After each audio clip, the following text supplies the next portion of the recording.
Welcome students to the new lecture of course Windows 10 operating system. In this lecture we will be discussing about how you can make a folder without a name. चलिए start करते हैं आज का lecture.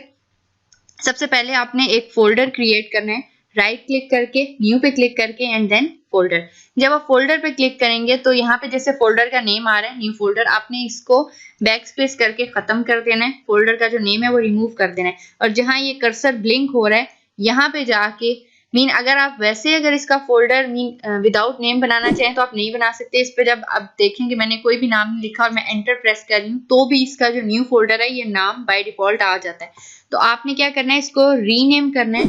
Rename में जब आप जाएंगे तो आप इसको बैक स्पेस करके जो इसका नेम एग्जिस्ट कर रहा है वो खत्म कर देंगे और जहां ये कर्सर ब्लिंक हो रहा है यहाँ पे जाके राइट क्लिक करेंगे आप और यहाँ पे इंसर्ट यूनिकोड कंट्रोल कैरेक्टर, इसको जब आप क्लिक करेंगे और यहाँ से कोई भी एक एल्गोरिथम उठा के आप यहाँ पे डाल देंगे और क्लिक करेंगे तो आप देख सकते हैं कि ये जो है विदाउट नेम जो है ये बन चुका है। इस तरह जो है आप कोई भी फोल्डर विदाउट नेम क्रिएट कर सकते हैं in Windows 10। That's all for today's lecture. Thank you.